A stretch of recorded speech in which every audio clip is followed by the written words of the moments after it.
നമസ്കാരം. ഇന്ത്യക്കെതിരെ ഏതൊരവസരം കിട്ടിയാലും പദ്ധതികൾ മെനയാൻ ഒരു മടിയും കാണിക്കാത്ത പാകിസ്ഥാനെയാണ് നമ്മളിപ്പോൾ കണ്ടുകൊണ്ടിരിക്കുന്നത്. എന്നാൽ ഇന്ത്യയെ തകർക്കാൻ ശ്രമിക്കുമ്പോഴൊക്കെ നശിക്കുന്നത് പാകിസ്ഥാൻ തന്നെയാണ്. രാജ്യം നേരിടുന്ന കടുത്ത ഭക്ഷ്യക്ഷാമമൊക്കെ വാർത്തകളിലൂടെ നമ്മൾ അറിഞ്ഞതുമാണ്. എന്നാൽ അതിൽ മാത്രമല്ല, പാകിസ്ഥാന്റെ സൈനിക ബലം പോലും നഷ്ടമായിരിക്കുകയാണ് ഇപ്പോൾ. ലോകമെമ്പാടുമുള്ള രാജ്യങ്ങളുടെ സൈനിക ശക്തി പരിശോധിക്കുന്ന സംഘടനയായ ഗ്ലോബൽ ഫയർ പവർ 2025 ലോകരാജ്യങ്ങളുടെ സൈനിക ശക്തിയുമായി ബന്ധപ്പെട്ട ഡാറ്റ പുറത്തുവിട്ടു. 60 വ്യത്യസ്ത പാരാമീറ്ററുകളിൽ വിവിധ രാജ്യങ്ങളുടെ ശക്തി തിട്ടപ്പെടുത്തിയ പട്ടികയാണ് ഗ്ലോബൽ ഫയർ പവർ പുറത്തുവിട്ടിരിക്കുന്നത്. ലോകത്തിലെ തന്നെ ഏറ്റവും വലിയ സൈനിക ശക്തികളായ 10 രാജ്യങ്ങളുടെ പട്ടികയും പുറത്തിറക്കിയിട്ടുണ്ട്. സൈനിക ശക്തിയിൽ ലോകരാജ്യങ്ങളിൽ 4ാം സ്ഥാനത്താണ് ഇന്ത്യയുള്ളത്.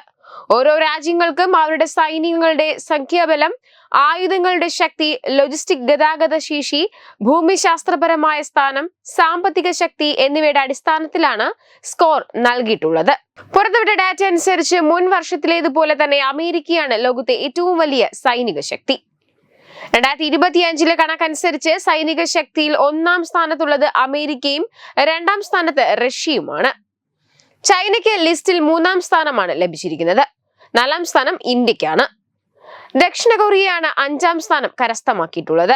6ാം സ്ഥാനത്ത് ബ്രിട്ടനും 7ാം സ്ഥാനത്ത് ഫ്രാൻസും സൈനിക ശക്തിയിൽ മുന്നിട്ട് നിൽക്കുന്നു. 8ാം സ്ഥാനത്ത് ജപ്പാൻ, 9ാം സ്ഥാനത്ത് തുർക്കി, 10ാം സ്ഥാനത്ത് ഇറ്റലി എന്നിങ്ങനെയാണ് സൈനിക ശക്തിയിലെ ആദ്യ 10 സ്ഥാനങ്ങളിലുള്ള ലോകരാജ്യങ്ങൾ. പട്ടികയിലെ ആദ്യ 6 സ്ഥാനങ്ങളിൽ കഴിഞ്ഞ വർഷത്തേതിൽ നിന്ന് മാറ്റമൊന്നുമില്ല. എന്നാൽ കഴിഞ്ഞ വർഷം ആദ്യ 10ൽ ഇല്ലാതിരുന്ന ഫ്രാൻസ് ഈ വർഷം 7ാം സ്ഥാനം സ്വന്തമാക്കി. കഴിഞ്ഞ വർഷത്തെ ലിസ്റ്റിൽ 9ാം സ്ഥാനത്തുണ്ടായിരുന്ന പാകിസ്ഥാൻ ഈ വർഷം 12ാം സ്ഥാനത്തേക്ക് പിന്തള്ളപ്പെടുകയും ചെയ്തു. കൂടാതെ പ്രതിവർഷം $732 ബില്യൺ പ്രതിരോധ ബജറ്റുള്ള അമേരിക്കയാണ് ലോകത്തെ ഏറ്റവും അധികം പണം ഈ മേഖലയിൽ ചെലവിടുന്നത്. എന്നാൽ ഇതിനു മുൻപ് പുറത്തു വന്ന റിപ്പോർട്ടിൽ പട്ടികയിൽ ദക്ഷിണ കൊറിയ ആയിരുന്നു 6ാമത്തേത്. അപ്പോഴും 1ാം സ്ഥാനം അമേരിക്കയ്ക്ക് തന്നെയായിരുന്നു. 7ാമത് പാകിസ്ഥാനും 8ാമത് ജപ്പാനുമായിരുന്നു. എന്നാൽ ഇപ്പോൾ പാകിസ്ഥാന്റെ സൈനിക ശേഷി തികച്ചും ശോചനീയമാണെന്നാണ് ഇപ്പോൾ പുറത്തുവന്ന റിപ്പോർട്ട് സൂചിപ്പിക്കുന്നത്. ഇതിനു മുൻപ് 145 രാജ്യങ്ങളിൽ ഏറ്റവും കുറവ് സൈനിക ശക്തി ഭൂട്ടാനായിരുന്നു. അതേസമയം ഇന്ത്യയെ ലോകത്തിലെ ഏറ്റവും വലിയ സൈനിക ശക്തിയാക്കും. ഇത് ആത്മനിർഭര ഭാരത്തിന്റെ ലക്ഷ്യമാണെന്നും പ്രധാനമന്ത്രി നരേന്ദ്രമോദി ഇതിനു മുൻപ് പറഞ്ഞിട്ടുണ്ട്. അതും ഇപ്പോൾ ചർച്ചയാകുന്നു. പുതിയ കമ്പനികൾക്കായി 65,000 കോടി രൂപ കേന്ദ്രം നീക്കിവെച്ചിട്ടുണ്ടായിരുന്നു. ഈ കമ്പനികൾ ആയുധങ്ങളും വെടിക്കോപ്പുകളും വാഹനങ്ങളും നൂതന സാങ്കേതിക വിദ്യകളും നൽകുകയും ഇന്ത്യയെ ആഗോള ബ്രാൻഡായി ഉയർത്തുകയും ചെയ്യും. മത്സരാധിഷ്ഠിത വിലയാണ് ഞങ്ങളുടെ ശക്തി, ഗുണമേന്മയാണ് നമ്മുടെ പ്രതിച്ഛായ എന്നും മോദി വ്യക്തമാക്കിയിട്ടുണ്ടായിരുന്നു. മറ്റ് രാജ്യങ്ങൾക്കൊപ്പം നിൽക്കുകയെന്നത് മാത്രമല്ല നമ്മുടെ ലക്ഷ്യം. ആഗോളതലത്തിൽ നമ്മൾ മുൻപന്തിയിൽ നിന്ന് നയിക്കണം. കഴിഞ്ഞ 5 വർഷത്തിനിടെ പ്രതിരോധ രംഗത്തെ കയറ്റുമതി 315% ഉയർന്നുവെന്നും അദ്ദേഹം ഇതിനു മുൻപ് സൂചിപ്പിച്ചിരുന്നു. Web desk Tatwamayi news. Branding partner CoHNA, coalition of Hindus of North America. Edubix, online executive education.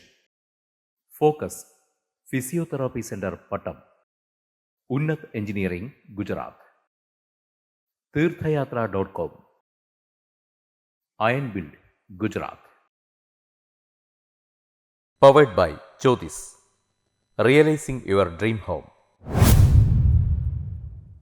Our ongoing luxury apartments projects are Crown near Karivattam, The Square near UST Global, White Manor near Achigal Ambalatra, and Evergreens Luxury Villas near Tirumala. Call 90482 55599. Jyotis Building Promoters Private Limited, Thiruvananthapuram.